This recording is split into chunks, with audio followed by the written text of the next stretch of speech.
Welcome to Atlanta Tarot. This is the tarot forecast for Libra in the month of September 2022. So Libra, we are in the sign of Virgo.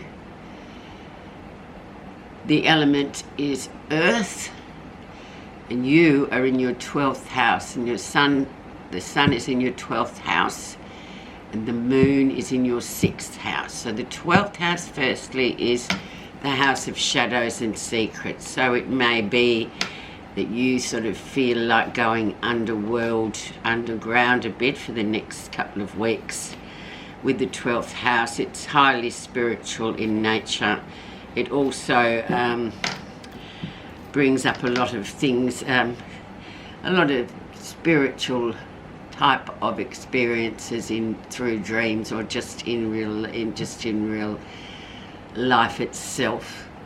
And the 6th house is the house of doing life, or just living life, and how your routines and getting things organized, and also governs your health.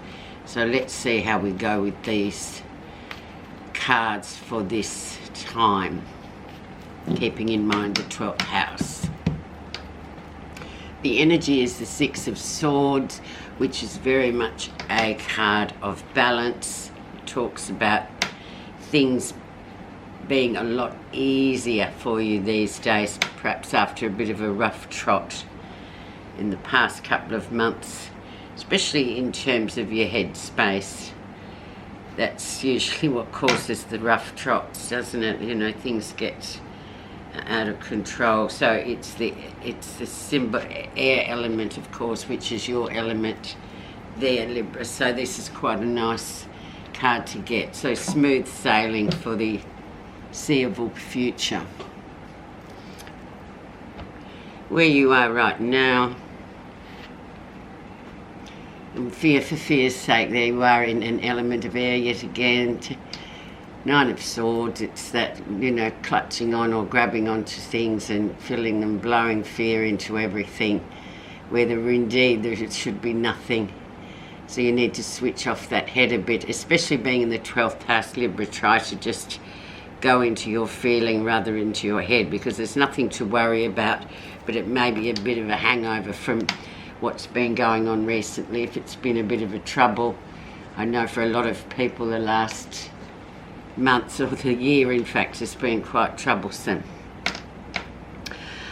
in what's going on, what we're doing, and we just need to sort of keep doing what we're doing.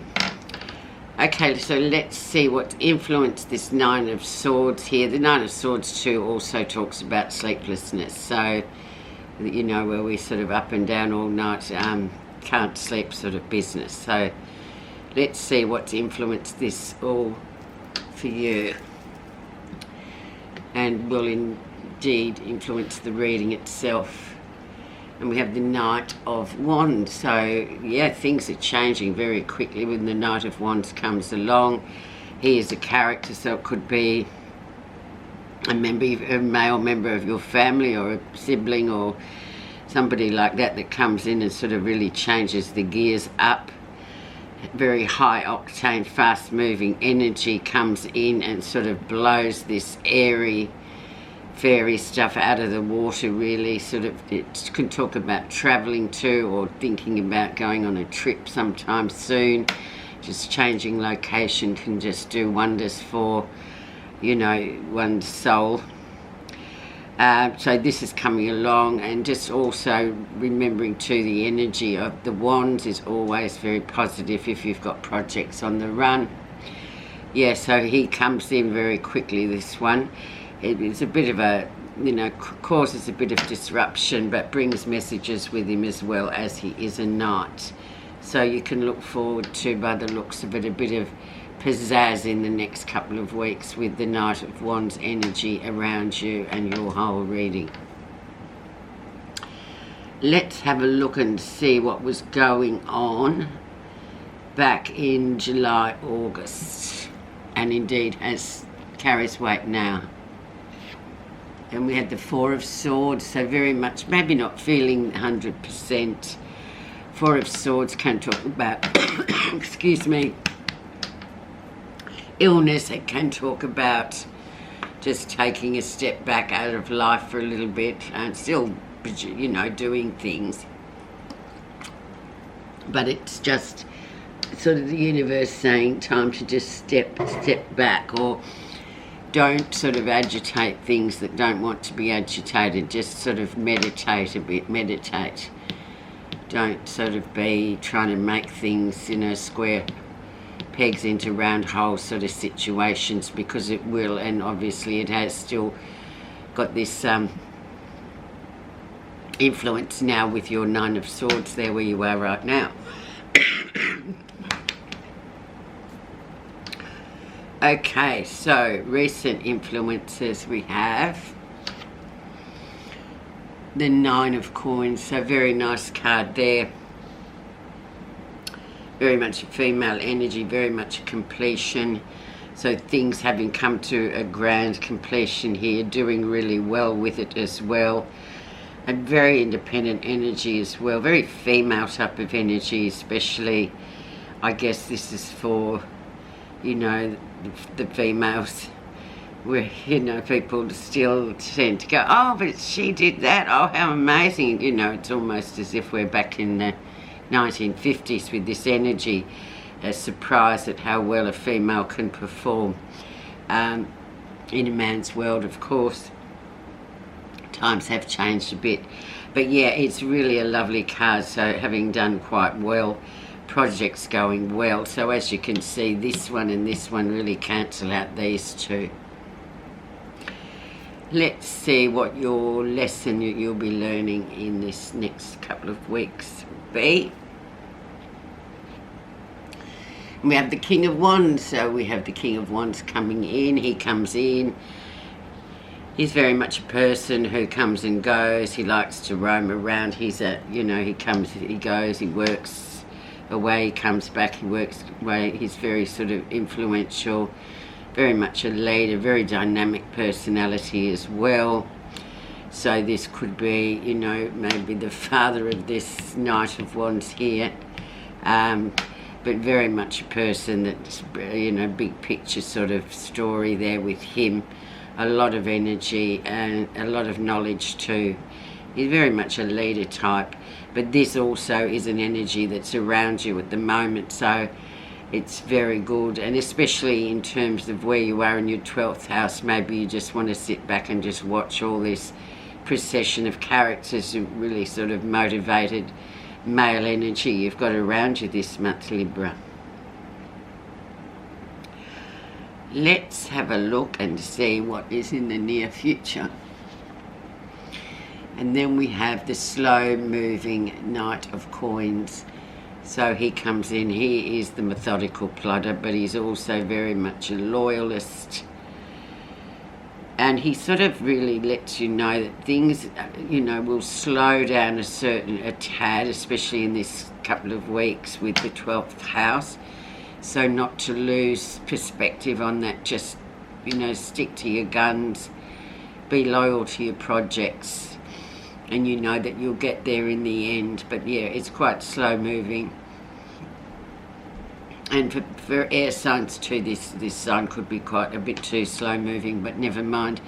Especially in your 12th house, you need to be able to sort of really get a little notebook, I suppose, and write down all the phenomena that sort of goes past you at this time, if it does, or dreams that you indeed have. A nice loyal card though overall, Libra. Let's see what's happening that you're not realising.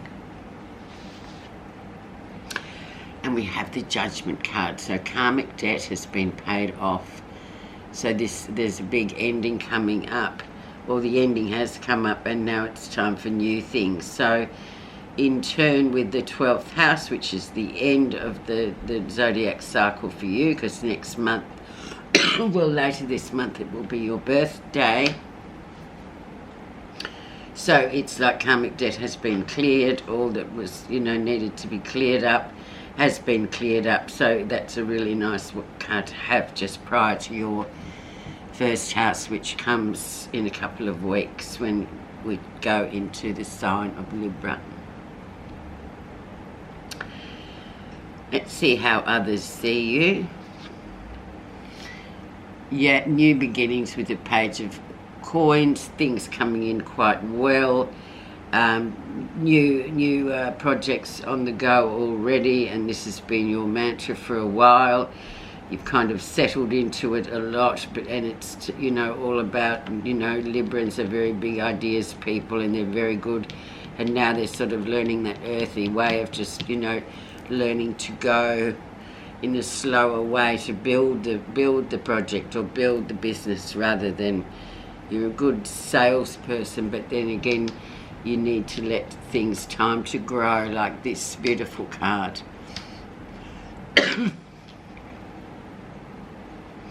Very nice. And so that's how other people see you, so that's absolutely lovely, isn't it? Always got a project going, always got something on the go, which is quite inspirational for other people too, Libra, to watch that. Let's see what you are feeling positive about. The High Priestess, keep your own counsel. Very intuitive month, and she is actually the major card for the sign of Pisces. So just keep your own counsel. Highly intuitive this month, so really whatever goes on is, don't sort of get your head involved with it and try and skew it up and mess it up. Just go with feelings this month. Excellent card actually for all sorts of things that are on the move and on the make, but it's very much a Pisces energy. It's very spiritual, it's very intuitive, and it's something somehow, it's like the 12th house too. You really can't express it in words because it doesn't work, because it's an experience of the spiritual dimension, I suppose. So it's just something inherently sort of private, I guess, and that is the High Priestess. So, and also if you've got a daughter, this is really important too, because she is the archetypal daughter. Nice card to get though, especially that she's a Pisces. It's a Piscean card. Okay, the outcome. And we have, we go back into indecision again, Libra, right, just before you go into your birthday time. Just make a decision, don't and ah, just make a decision, and intuitive, use your intuition, make a decision and move on. Don't sit there going, will I, won't I, and perseverating around, because it won't work for you. You'll just end up stuck like she is. She needs to take off the blindfold and put the swords down and just put one foot in front of the other, doesn't she, really? So that's it, Liberal. Just have a look at what your message is.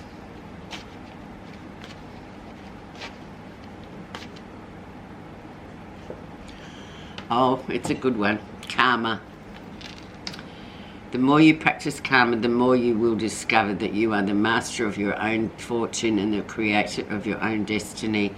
In its simplest form, karma implies cause and effect. Karma can give you the courage to look deeper into your past actions and take full responsibility for life as it is unfolding, knowing that you planted the karmic seeds in the past. Flowers or weeds, fortune or unfortunate, they are all there with you. So a wonderful card. Have a great time, a quiet time, an intuitive time, and thank you so much for listening.